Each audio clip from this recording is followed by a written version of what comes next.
히브리서 11장 17절부터 19절 말씀입니다. 우리 다 함께 한 목소리로 봉독하겠습니다.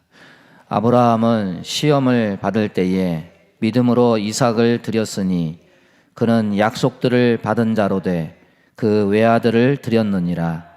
그에게 이미 말씀하시기를 내 자손이라 칭할 자는 이삭으로 말미암으리라 하셨으니 그가 하나님이 능히 이삭을 죽은 자 가운데서 다시 살리실 줄로 생각한지라. 비유컨대 그를 죽은 자 가운데서 도로 받은 것이니라. 아멘. 부활 소망이 자녀들에게 충만하기를 바랍니다. 그 TV를 보면요, 예능 프로그램에 특징이 있습니다. 그 뭐냐면 예능 프로그램은 무조건 오버 액션을 하더라고. 그냥 뭐 맛있다 이렇게 안 하고 너무 맛있다 이렇게 얘기하고, 그냥 놀라는 것도 그냥 이렇게 한번 하고 마는 게 아니라 눈을 더 동그랗게 뜨고 막 죽일 것처럼 이렇게 뜨고 입도 이렇게 크고 막 이 액션 이 포지션도 막 너무 막 놀라는 것도 이렇게 놀라는 게 아니라 그냥 뒤로 확 자빠지고. 왜 그러는 겁니까? 그렇게 해야 돈을 버니까 그렇게 하는 거겠죠. 공개방송 뭐 SBS나 KBS나 이런 데 공개방송에서 사람들 이렇게 부르는 자리 가면은 거기서 그냥 PD가 가만히 앉아 있는 게 아니죠. 또 이렇게 앞에 나오면은 PD가 종이 이렇게 말아가지고 막 박수 빨리 치라고 막 그러는 거죠. 그래야 시청률 올라가니까 반응을 막 유도하는 거죠. 제가 여러분들에게 아멘을 하라는 거는 아멘 한다고 돈이 안 나와요. 시청률 하나도, 우리는 뭐 중계방송 하는 게 아니니까 시청률하고 아무 관계가 없어. 왜 이렇게 하냐? 하나님이 보고 계시니까. 하나님에 대한 반응이니까. 믿음이라는 것은 마음으로 믿는 것만 아니라 입으로 시인하는 거니까. 그래서 아멘을 하라는 거예요. 예? 제 말에 동의하라는 말이 아니라 하나님에 대한 반응입니다. 아멘을 많이 하면 복이 임할 거예요. 오늘도 큰 은혜 받으시기를 바랍니다. 봉독한 말씀 가지고 믿음의 결정체, 이런 제목으로 말씀 전합니다. 히브리서 11장은 우리가 아는 바와 같이 믿음장입니다. 여기에 성경의 여러 믿음의 선진들을 소개합니다. 그 선진들 중에 가장 많은 지면을 할애하는 사람이 누구냐면 바로 아브라함입니다. 8절에서 19절까지 길게 설명을 합니다. 8절에서 16절까지는 아브라함이 받은 복 두 가지, 땅에 대해서, 자손에 대해서, 그것에 대한 아브라함의 반응을 설명한 거고, 또 오늘 본문은 아브라함 믿음의 마지막 결정체, 이삭을 드리는 사건에 대해서 설명하는 내용입니다. 여러분, 믿음의 조상인 아브라함이 이 땅에 대한 약속을 어떻게 믿음과 화합을 시켰느냐? 성경은 그 약속을 현재 받은 것처럼 현재화했기 때문이다. 그래서 장막을 짓고 나그네로 살았다, 이렇게 말합니다. 여러분, 땅에 대한 약속이 이루어졌다고 하면 그 땅에다가 주인 노릇하려면 성을 지어야죠. 나그네로 살면 안 되죠. 장막을 짓고 살면 안 되죠. 어떻게 장막 짓고 나그네로 산 게 내 땅이 될 수 있는 기쁨이 되고 그것을 바라보면서 소망할 수 있습니까? 사실 하나님이 가나안 땅 준다는 그 약속이 현실화된다고 해도 그것은 400년이나 지날 후의 일이니까 이 아브라함 본인과는 어떻게 보면 아무런 상관이 없는 먼 미래의 약속입니다. 그렇지만은 아브라함은 어떻게 해서 그것을 현재 그렇게 누리는 것처럼 그것을 보면서 소망했느냐? 오늘 11장 10절을 보면은 이는 그가 하나님이 계획하시고 지으실 터가 있는 성을 바랐습니다. 현실에서 이루어질 땅의 약속을 넘어서 아브라함은 이것을 통해서 뭘 받느냐? 하나님이 주실 영원한 하늘의 땅인 본향을 바라보았다는 겁니다. 아브라함은 하나님의 약속을 믿었지만은 결국 우리가 현재 천국이라고 말하는 영원한 세계를 소망하는 것과 같은 그 하늘의 땅, 본향을 소망이기 때문에 가나안 땅에서 아직 이루어지지 않았지만은 나그네로 살면서도, 장막에 살면서도 그 하나님 나라의 성이 성취될 것을 현재처럼 믿고 기뻐했다는 겁니다. 물질 세계를 현재화한 게 아니라 하나님이 계획하셔서 주실 본향의 성인 미래를 현재화했기 때문에 가능했다고 말씀합니다. 그러면 자손에 대한 약속은 어떻게 믿음과 화합시켰느냐? 이것은 보이지 않는 것을 실제 행해서 실체화했다고 말합니다. 무슨 말이냐? 여러분, 자손에 대한 약속은 사실 이삭이 태어나기 1년 전만 해도 아브라함도 비웃고 사라도 비웃었습니다. 왜 그렇습니까? 이미 생식 기능이 정지됐어요. 그래서 그들은 결과적으로 비웃었던 겁니다. 그러나 처음에는 비웃었지만 그들의 결과적인 행동은 뭐냐? 결과적으로는 신방을 꾸미고 실제적으로 실행에 옮겼습니다. 마치 아버지가 야, 너 이것 좀 갖고 와라. 그러니까 아니요. 불순종했어요. 그런데 나중에 뉘우치고 순종으로 행한 둘째 아들과 같은 그런 모습입니다. 아브라함과 사라의 비웃음은 불순종을 내포하고 있었지만은 결과적으로는 행동은 그대로 하나님 말씀대로 행했습니다. 여러분, 거절하다가 순종하는 것, 비웃다가 순종하는 것, 이것도 순종은 순종이죠. 그러나 아브라함의 믿음은 땅과 자손을 받는 걸로 끝난 믿음이 아니에요. 하나님은 거기에 더해서 아브라함에게 믿음의 최절정을 요구하십니다. 지금까지의 것도 사실은 대단한 믿음이죠. 보이지 않는 이 땅을 소망 삼지 않고 영원한 미래의 세계를 소망하면서 본향을 그리는 마음에서 그 땅에서 집과 성을 짓고 주인으로 살지 않고 장막을 짓고 나그네로 살면서도 그것을 바라며 그것을 붙들었다는 이 믿음, 이것도 대단한 믿음이고, 자기 두 노인네 둘은 이미 죽은 고목나무 같다고 해놓고서는 인간의 상식을 벗어나는 일에 대한 비웃음을 뒤로 하고 결과적으로 그것을 실행에 옮겼던 그 믿음, 여기까지만 해도 사실 아브라함의 믿음은 대단한 믿음입니다. 그러나 하나님은 이제는 됐다, 그 정도면 됐다, 이렇게 그치지 않고 거기서 더 나가서 하나님이 만족하실 만한 믿음을 요구하십니다. 이것이 곧 무엇이냐? 곧 부활에 관한 믿음입니다.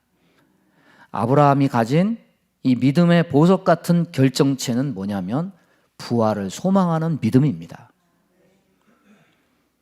그러나 우리가 이삭의 이 사건을 통해서 우리가 더 크게 은혜 받고 조명받는 것은 뭐냐면 아브라함의 믿음이 부활의 믿음이었다, 이것이기보다는 우리는 어디에 더 꽂히냐면 여호와 이레의 믿음, 여기에 더 꽂혀요. 왜냐? 부활은 우리의 삶과는 너무 괴리된 것이거든요. 그렇지만은 여호와 이레는 현실에서 맛볼 수 있는 것이거든요. 그래서 우리는 부활보다는 어디에 더 꽂히냐면 여호와 이레에 더 꽂혀요. 이걸 더 좋아해요. 그러나 어떻게 해서 그렇게 여호와 이레가 준비되었는지를 여러분 생각해 보십시오. 여호와 이레를 베풀어 주신 근거는 그냥 베푸신 것이 아닙니다.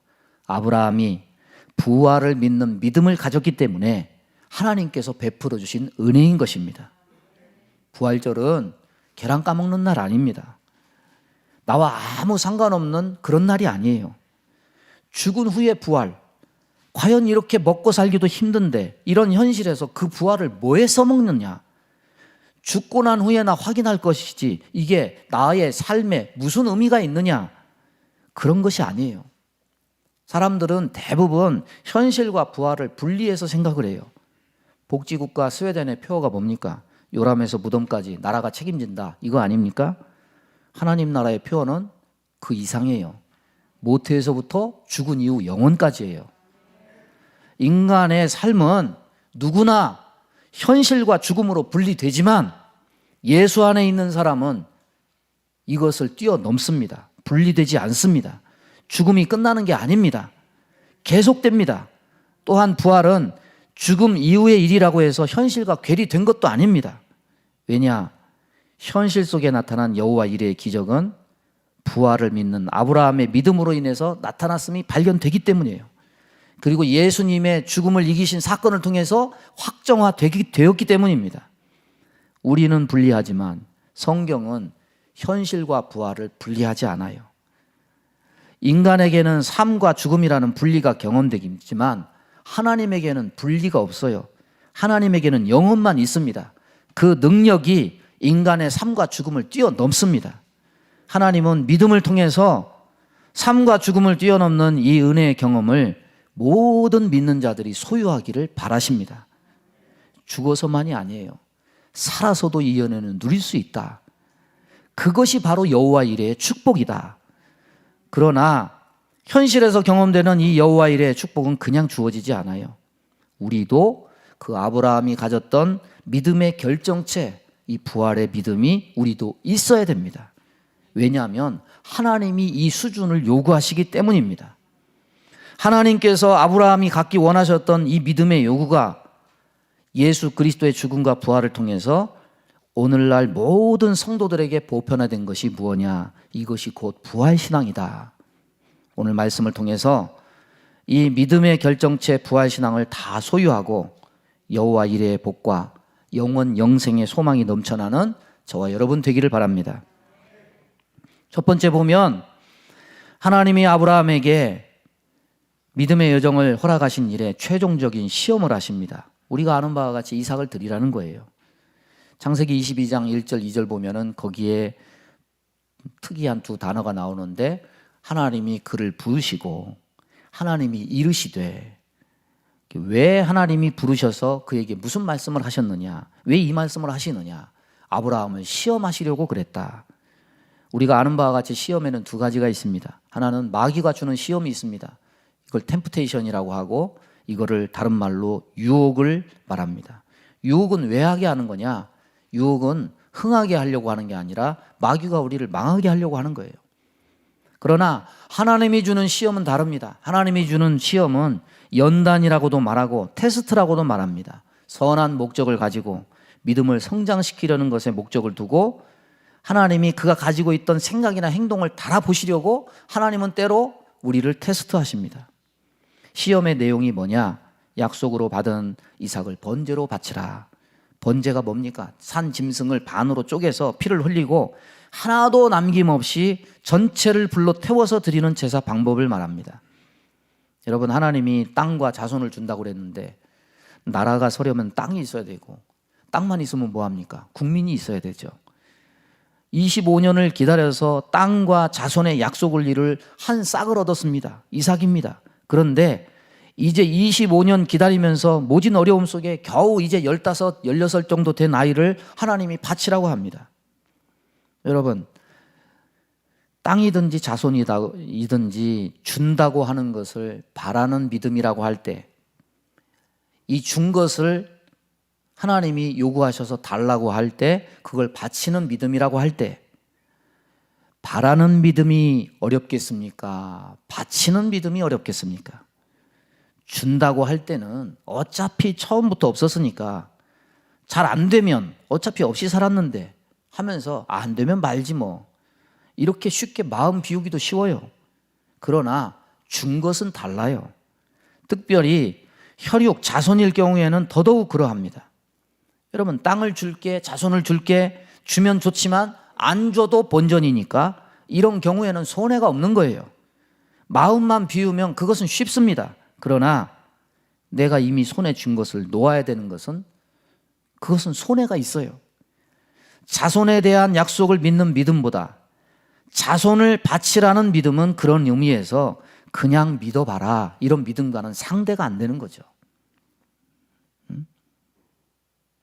하나님이 우리에게 때로 요구하십니다. 땅을 주겠다, 자손을 주겠다, 너희가 믿으면 이런 것을 주겠다. 거기까지 따라오는 믿음도 참 어떻게 보면 대단한 믿음입니다. 그러나 주는 것만으로 믿음이 완성된다면 그것은 정말 희소성이 없을 거예요. 왜? 거기는 손해가 없으니까. 물론 오랜 세월 동안 그게 이루어지지 않는다면 조바심도 나고 고민도 되겠지만은 사실 믿건 안 믿건 손해 날 것은 없는 거예요. 그러나 자식 바치라는 이 요구는 삶의 기초가 다 뿌리 뽑혀질 만큼 대단히 충격적인 요구입니다. 손해도 엄청나게 큰 손해고 물질로 따질 수 없고 세상에 하나밖에 없는 것을 다 줘야 되는 겁니다.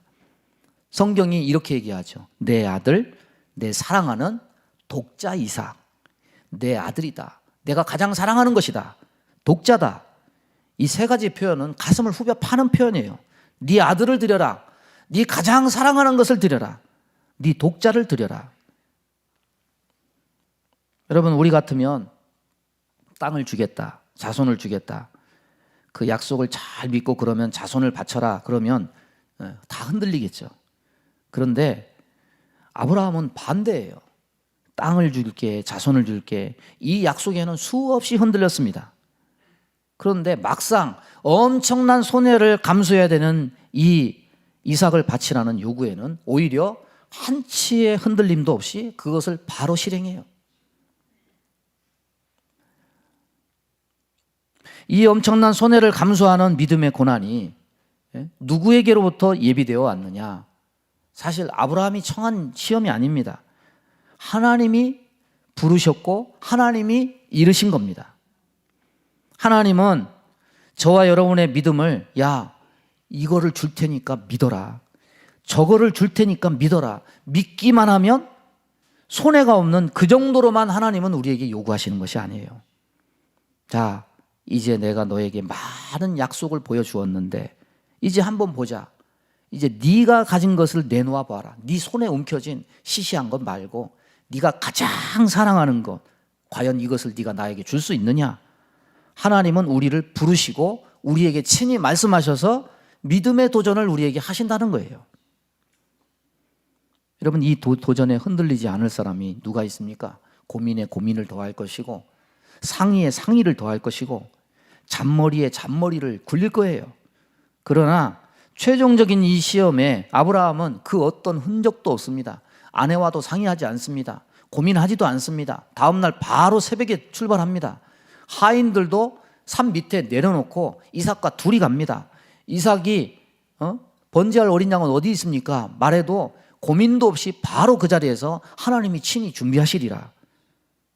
참 어떻게 보면 대단한 믿음이란 표현만 가지고 부족하고 참 무서운 믿음이다. 이렇게 생각이 돼요. 여러분, 우리가 이 사실을 통해서 뭘 깨달을 수 있습니까? 믿음. 하나님이 이것을 주겠으니까 믿었다. 영생을 줄 테니까 믿어라. 믿음이 업그레이드 되는 모든 것은 하나님이 최종적으로 우리에게 기대하는 믿음이 되는 것은 내가 줄게 믿어다오. 이것이 아니라는 거죠. 네 있는 것을 내놓아 봐라. 이거라는 거죠. 근데 시시한 것 말고 어떻게 보면 엄청난 손해를 감수하지 않으면 안 되는 그런 시험이라는 겁니다. 하나님은 현실의 그 어떤 것을 바라는 믿음의 수준에서 우리를 절대로 머물게 하시지 않습니다. 현실의 가장 소중한 것을 포기하는 수준의 그 믿음을 하나님은 우리에게 때로 요구하십니다. 이것이 뭐냐? 믿음의 최종 시험 과목이고 이것이 곧 믿음의 최종 결정체고 이것이 곧 부활신앙이라는 거예요. 그런데 우리는 그러죠. 야, 아브라함 대단해. 나 같으면 못할 거야.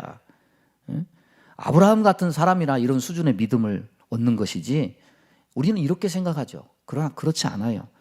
이 믿음은 아브라함만 가지는 아브라함에게만 특화된 믿음이 절대 아닙니다. 이 믿음은 예수 그리스도의 고난과 부활을 통해서 우리 모든 믿는 자에게 요구되는 수준의 믿음이 되었음을, 보편화된 믿음이 되었음을 우리는 부활신앙을 통해서 깨달아야 된다는 겁니다. 25개월 동안 코로나 이후에 참 저와 여러분 고생을 많이 했습니다. 감옥에 갇히듯이 답답했던 금지, 제한.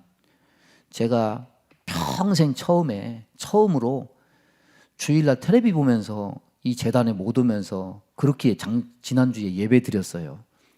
근데 3일 동안은 끙끙 앓아서 참 힘들었지만은 나머지 3일은 이게 방 안에 갇혀 있으니까 사람 미치겠더라고요.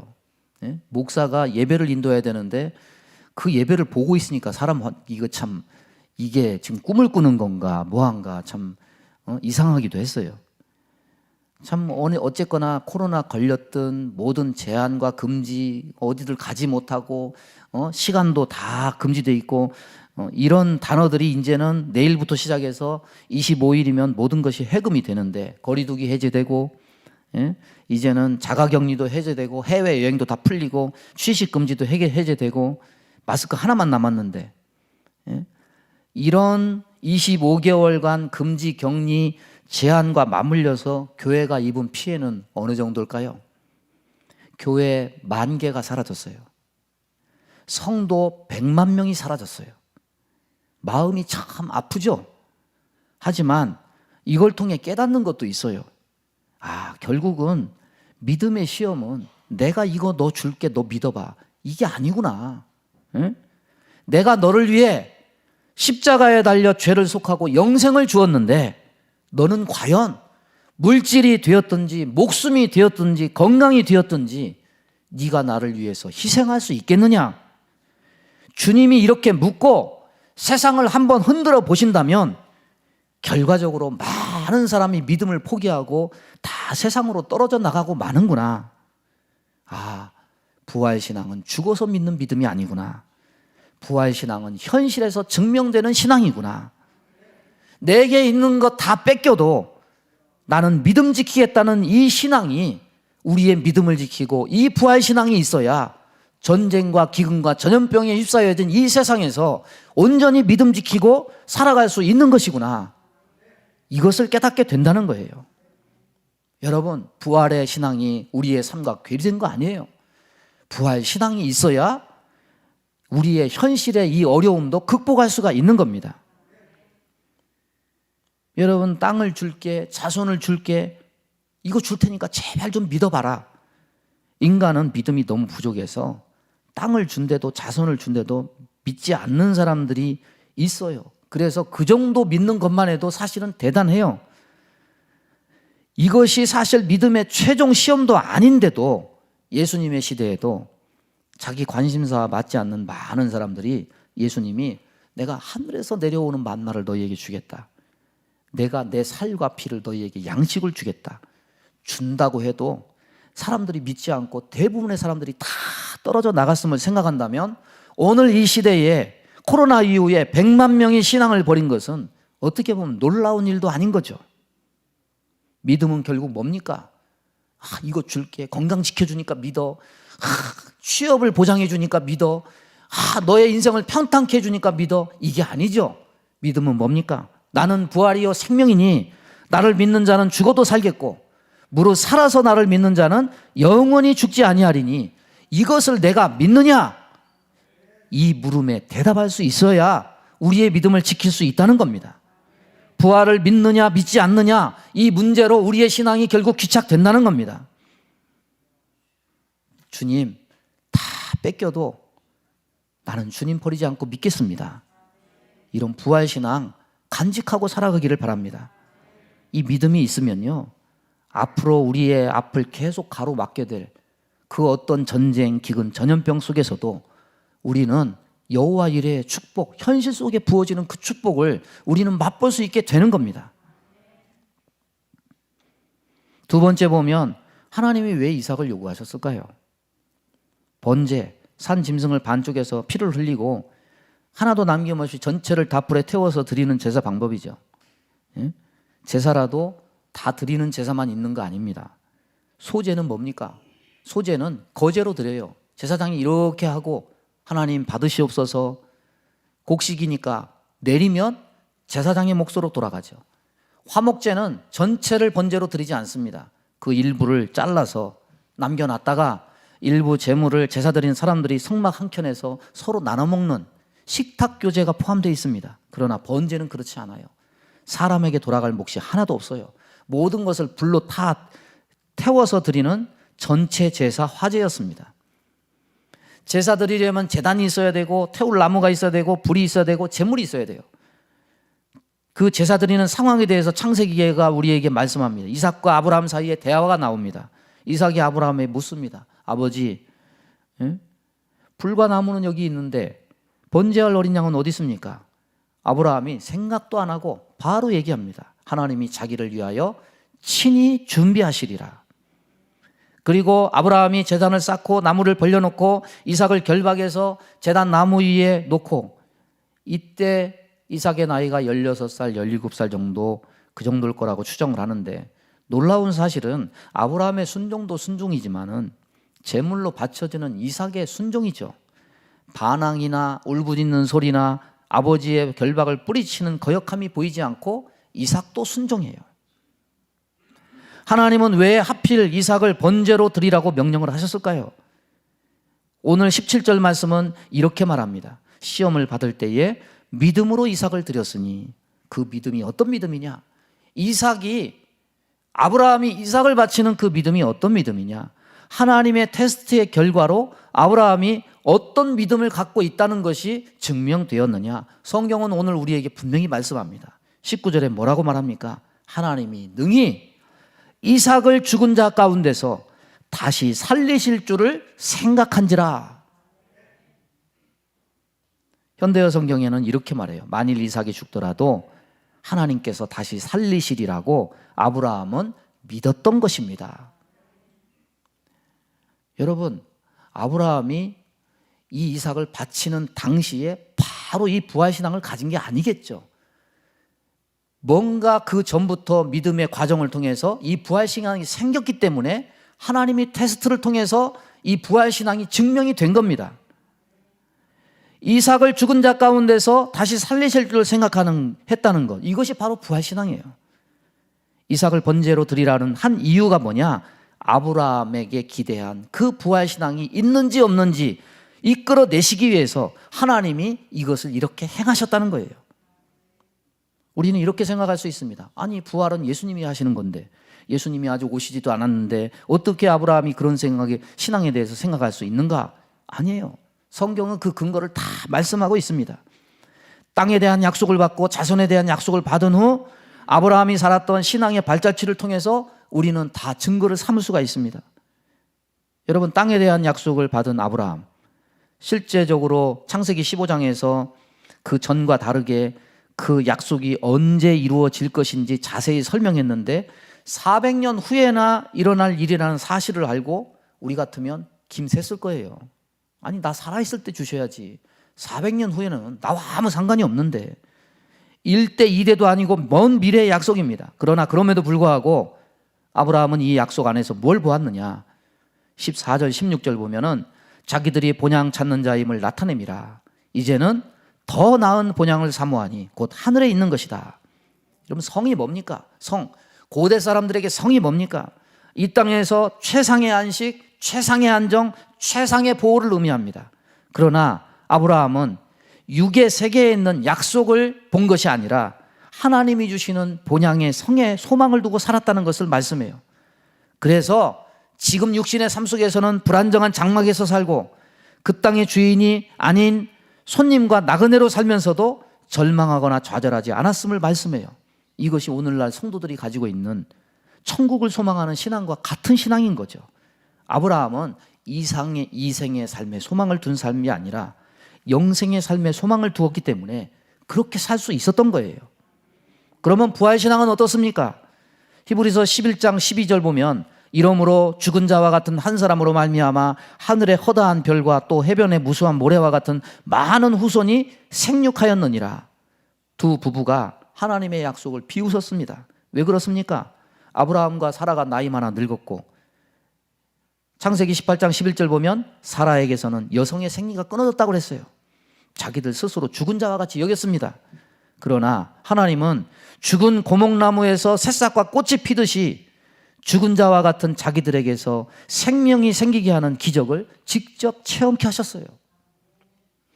우리 교회 밖에 화분이 있잖아요. 가끔 어떤 술 먹은 사람들이 그걸 탁 치고 가가지고 그냥 화분이 달칵 엎어지고 뿌리가 다 보이고. 근데 참 은혜는 뭐냐면 용케도 잘 살아나요. 올해도 여전히 꽃을 피고, 예? 그렇게 짓밟힘을 당하고 무너뜨려도 그게 꽃을 피고 살아나더라고. 우리 교회에 있는 화분도 부활신앙을 가진 거지. 예? 여러분, 아브라함이 가진 믿음의 결정체, 이 부활을 믿는 믿음은 이삭을 바칠 때 그 전에는 없었는데 그때 새로 생긴 믿음이 아니에요. 땅과 자손에 대한 약속이 성취되어가는 과정 가운데 긴 세월 가운데 서서히 아브라함 마음속에 자라난 아브라함 신앙 인생과 함께 생겨나고 자라난 믿음이라는 것을 우리는 알 수가 있는 겁니다. 땅에 대한 약속을 통해서 안식과 안정과 보호가 이 땅을 차지하고 성을 쌓은 자들에게만 있는 것이 아니라 그보다 더한 보호와 안식과 안전이 하나님이 마련하신 영원한 성에 있다는 사실을 통해서 하나님 나라에 대한 소망이 생겨났고, 이 땅에서도 실제로 자기들과 같은 이미 생명을 잉태할 수 없는 죽은 몸 가운데서 생명이 피어나는 기적을 체험함으로써 하나님은 하나님을 믿는 자는 없는 것도 있게 하시고 죽은 것도 살리신다는 부활신앙을 갖게 된 것입니다. 그래서 오늘 본문 19절은 어떻게 해서 아브라함이 생각도 안 해보고 상의도 안 해보고 뒤도 안 돌아보고 지체 없이 바로 그렇게 이삭을 하나님 앞에 드릴 수 있었는가를 설명하는 겁니다. 하나님이 능히 이삭을 죽은 자 가운데서 도로 살리실 줄을 생각한지라. 말씀을 정리합니다. 여러분은 어느 정도의 믿음을 가졌습니까? 그리고 자기가 자기를 생각할 때 어느 정도의 믿음까지는 가능하고 이 정도 이후부터는 나하고 수준이 안 맞는, 내가 감히 바라볼 수 없는 믿음이다, 이렇게 생각하십니까? 대부분 사람들이 자기 수준에서 자기 믿음을 생각해요. 그리고 판단하고 확정 지어요. 여러분, 왜 믿음의 수준을 내가 결정하고 내가 판단하고 내가 확정을 하죠? 믿음은 나에게서 나온 게 아니라 들음에서 온 것이고, 믿음은 내가 어떻게 한 것이 아니라 하나님의 은혜에서 온 것이고, 아브라함이 믿음을 가진 것은 자기가 그것을 어떻게 한 것이 아니라 하나님이 부르시고 이르셔서 그 부활신앙이 체크되었다고 한다면 어떻게 내가 그것을 결정하고 확정짓고 내가 판단을 합니까? 여러분, 아브라함의 믿음은 하나님이 그를 부르셨고 하나님이 그를 끌어올리시고 결국 하나님이 아브라함의 믿음의 결정체를 부활신앙 수준으로 끌어올리신 거예요. 야, 아브라함 대단해. 나는 그 정도는 아니야. 나는 못해. 여러분, 이러라고 그의 믿음을 우리에게 일러주시는 것이 절대 아니에요. 부활신앙은 아브라함만 대변되는 아브라함만의 믿음의 수준이 아닙니다. 왜냐? 이것이 오늘날엔 우리의 믿는 자의 보편적인 신앙의 표준이 됐어요. 왜? 예수 그리스도의 고난과 부활로 인해서 우리 모든 믿는 성도들에게 이 부활신앙이 주어졌기 때문입니다. 부활신앙, 예수 믿을 때 한번 고백하고 죽은 후에나 효과를 맛보는 현실과 단절된 비현실적인 영역의 것이 아니에요. 부활이란 단어가 우리의 삶과 얼마나 분리되고 괴리되어 있습니까? 너무 바쁜 일상, 피곤하고 곤비한 삶 속에서 이건 너무 비현실적이야. 우리는 부활 소망 대신에 뭘로 마음을 가득 채우며 살아갑니까? 염려, 불안. 우리의 염려와 불안은 전부 어디서 오느냐? 전쟁, 기근, 전염병이에요. 이 전염병이 나에게 뭘 뺏어갈까? 내 건강을 뺏어갈까? 내 재산을 뺏어갈까? 내 생명을 뺏어갈까? 노심초사하면서 근심, 걱정, 두려움에 휩싸여서 한 발자국도 믿음의 행보를 앞으로 떼지 못해요. 그런 사람들이 부지기수입니다. 그런데 이런 상황에 함몰된 자에게 하나님이 똑똑 두드리면서 부르시면서, 야, 네가 소중히 움켜쥐고 있는 그거 나에게 줄 수 있니? 이렇게 말하면 우리는 버럭 화를 내면서, 지금 이 상황이 내가 지금 죽을 상황인데 어떻게 하나님이 나에게 이런 거 요구하시냐고. 여러분, 이런 사람은 절대 여호와 일의 축복을 받지 못해요. 하나님은 저와 여러분이 항상 상황과 환경과 조건에 함몰돼서 거기서 전혀 앞뒤 좌우 1미터도 보지 못하고 한 발자국도 나가지 못하는 그런 식의 패배자로 살기를 하나님은 원하지 않으십니다. 오히려 부활은요, 우리의 일상의 삶과 분리되거나 괴리되어 있지 않습니다. 왜냐? 그 증거가 뭐냐? 여호와 이레가 바로 그 증거입니다. 부활신앙이 있었기 때문에 현실 속에 여호와 이레의 기적이 일어난 겁니다.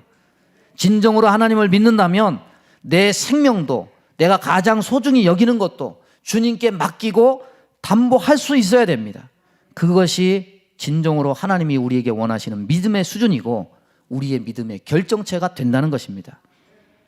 여러분, 상황 봐가면서 믿음의 행보를 나는 요 정도니까, 코로나 시대에서는 요 정도, 그렇게 여러분의 믿음을 여러분 스스로 확정하지 마세요. 아브라함의 믿음은 하나님이 결정한 거예요. 부활신앙은 예수님이 결정한 거예요. 그러면 우리 모두 다 나를 믿는 자는 죽어도 살겠고 이 부활하신 주님을 믿는 믿음으로 우리는 승리를 해야 되는 겁니다. 이 말씀 온전히 믿고 불 가운데서도 물 가운데서도 건져주시겠다, 여호와 이레의 축복을 저와 여러분 다 받는 은혜가 있기를 주님의 이름으로 축원합니다. 우리 주여 한번 부르고 합심하여 기도합니다. 주여, 하나님 아버지, 오늘도 우리들에게 귀한 말씀 허락해 주셔서 감사합니다. 하나님 아버지, 이 험한 세상 가운데 믿음 잃지 않고 살기를 원합니다. 환경 보며 환경과 타협하며 상황을 말하며 살기 원하지 않습니다. 믿음을 가지고 살기 원합니다. 부활신앙 가지고 살기 원합니다. 하나님은 없는 것도 있게 하시고 있는 것도 없게 하시고 살아계신 전능하신 하나님이 우리의 삶과 생사를 온전히 판가름 지으며 결정하시는 하나님이심을 믿습니다. 이런 믿음으로 살아가는 주의 백성 다 될 수 있도록 인도해 주옵소서. 예수님의 이름으로 축복하며 기도하옵나이다. 아멘.